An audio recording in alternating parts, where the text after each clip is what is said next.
سے پہلے جو خلفاء تھے وہ کیا کرتے تھے؟ انہوں نے بہت سارے کام کیے ہیں کہ انہوں نے رسول پاک صلی اللہ علیہ وسلم کی مخالفت کی ہے. یہ خاص شیعوں کے لیے باتیں. وَلَوْ حَمَلْتُ النَّاسَ عَلَىٰ تَرْكِهَا وَحَوَّلْتُهَا إِلَىٰ مَوَاضِعِهَا وَإِلَىٰ مَا كَانَ فِي عَهْدِ رَسُولِ اللَّهِ صلی اللہ علیہ وسلم لَتَفَرَّقَ عَنِّي جُنْدِي حَتَّىٰ أَبْقَىٰ وَحْدِي. مجھ سے پہلے جو خلفاء انہوں نے بہت سارے غلط کام کیے ہیں. پیغمبر صلی اللہ علیہ وسلم کی سنت کو توڑا ہے، ان کی وصیتوں کو پامال کیا ہے، اور اگر میں کہ اعمال کی مخالفت کروں تو انہوں نے جو کام کیے ہیں ان کو الٹا دوں اس حالت میں جو رسول پاک صلی اللہ علیہ وسلم کے زمانے میں تھا. اور نتیجہ یہ ہوگا کہ میرا جو فوج ہے یہ سب سے یہ مجھ پہ تلوار اٹھائیں گے اور میرے خلاف یہ خروج کریں گے، اور صرف میں بچوں گا اکیلا، یا میں اور میرے کچھ قلیل شیعہ جو میری امامت کے وجوب کو قرآن اور سنت سے جانتے ہیں. اب ہمارے پاس ہمارے ذاکرہ بیان پھر آئی گئی ہیں، ان کو لے کے آتے ہیں انشاءاللہ. مختصراً ان کے ساتھ گفتگو ہوگی تو اس کے بعد انشاءاللہ تبارک مزید کالر دیں گے. السلام علیکم. جی بہن.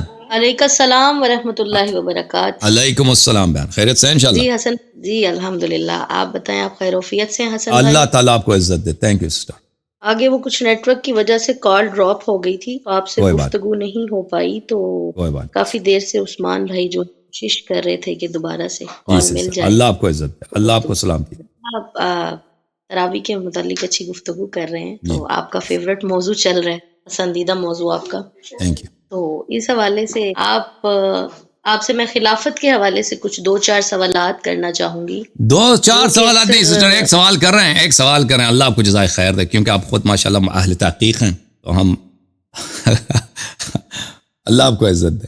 ہمارے سے یہ سوالات ہوتے ہیں اور بہت زیادہ یہ سوالات کیے جی. جاتے ہیں کہ جو باغ فدق بی بی کا حق تھا بی بی دربار سسٹر. میں لینے کے لیے گئیں، یہ جب جناب امیر المومنین علی علیہ السلام کی ظاہری خلافت کا دور آیا، وہ علی جس نے خیبر فتح کیا، خندق کو فتح کیا، احد کو فتح کیا، جس کی وجہ سے اسلام مارز وجود میں آیا، جن کی وجہ سے اسلام کو بلندی ملی، تو پھر ایک باغ فدق کیوں نہ مل سکا جناب امیر المومنین اور تمام ائمہ کے دور میں؟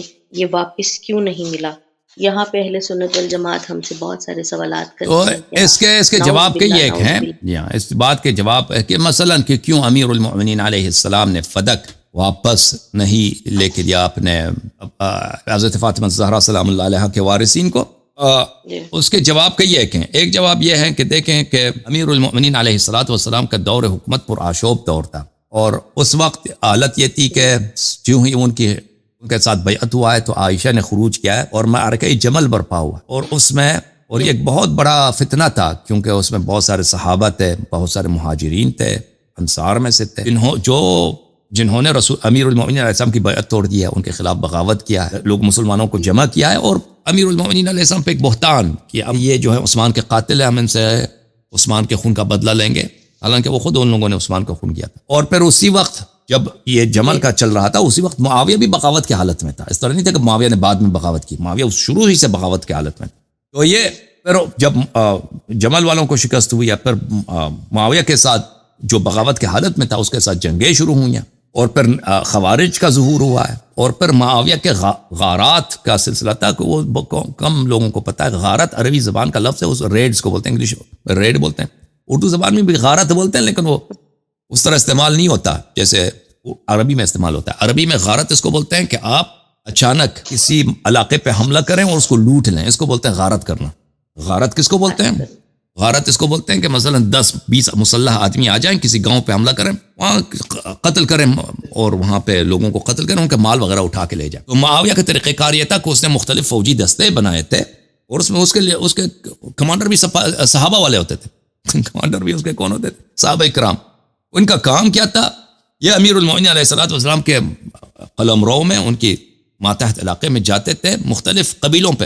ان کو کام ہی نہیں تھا کہ یہ قبیلہ امیر المؤمنین علیہ السلام کے ساتھ ہے یا نہیں ہے.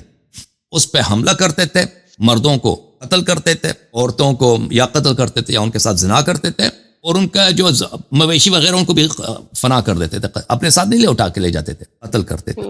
اس طرح ایک دہشت گردی کا سلسلہ معاویہ نے، سب سے پہلا دہشت گرد اسلام میں جو شروع ہوا ہے نا، یہ البتہ سعد بن عبادہ کے قتل کے بعد جو بڑے پیمانے پہ دہشت گردی کیا ہے اور دہشت گرد گروپس کو اس نے فنڈز دیے ہیں، کون ہے؟ معاویہ. تو یہ ریڈ کرتے تھے.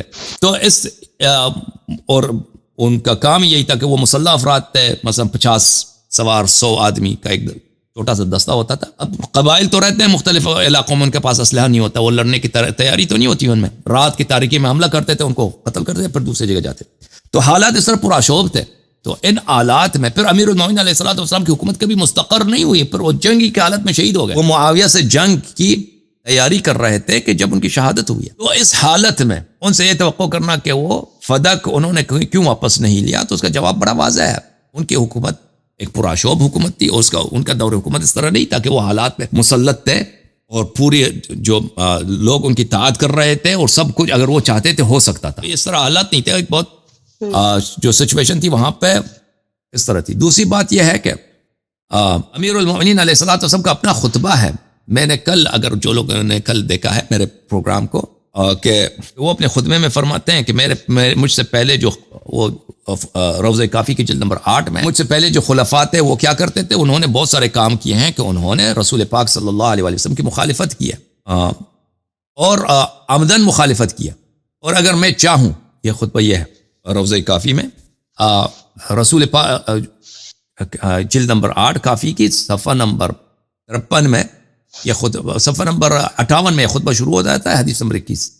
اس کے بعد امیر المؤمنین علیہ السلام فرماتے ہیں اپنے شیعوں سے, یہ خاص شیعوں کے لیے باتیں, قد عملت الولاة قبل اعمالا خالفوا فيها رسول الله صلی اللہ علیہ وآلہ متعمدین لخلاف ناقضین لعہد مغیرین لسنة ولو حملت الناس على ترکها وحولتها الى مواضعها والى ما كانت في عهد رسول الله صلی اللہ علیہ وآلہ لتفرق عني جندي حتى ابقى وحدي او قلیل من شیعتی الذین عرفوا فضلی وفرض امامتی من کتاب اللہ عز وجل وسنت رسول اللہ صلی اللہ علیہ وسلم. مجھ سے پہلے جو خلفاء انہوں نے بہت سارے غلط کام کیے ہیں, اور انہوں نے عمدن پیغمبر صلی اللہ علیہ وسلم کی سنت کو توڑا ہے, اور عمدن ان کے وصیتوں کو پامال کیا ہے. اور اگر میں ان کے اعمال کو کی مخالفت کروں, اور وہ ان کے انہوں نے جو کام کیے ہیں ان کو پلٹا دوں اس حالت میں جو رسول پاک صلی اللہ علیہ وسلم کے زمانے میں تھا, اور اس کو ان کے احکام کو میں نسخ کر دوں, محو کر دوں, ان کی تصحیح کر دوں, تو نتیجہ یہ ہوگا کہ میرا جو فوج ہے یہ سب سے یہ مجھ پہ تلوار اٹھائیں گے,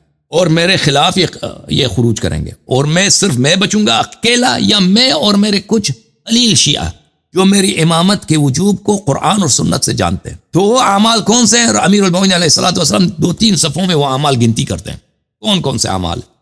ایک دفعہ شاید بہت سال پہلے میں نے اسی خطبے کی شرح میں نے بہت سارے لیکچر دیے تھے عربی زبان میں, کہ صحابہ کے خلفاء کے متعین جو امیر المومنین علیہ السلام نے اس خطبے میں اپنے زبان اقدس سے بیان کیا. صحابہ نے, ابو بکر, عمر, عثمان نے وہ کام جو عمدن انہوں نے مخالفت کی پیغمبر رسول اللہ صلی اللہ علیہ وسلم, ان میں سے ایک یہی ہے فدق. اگر میں فدق کو پلٹا دوں تو یہ لوگ بغاوت کریں گے, میرے خلاف بغاوت ہو جائے گی. یہ ہے.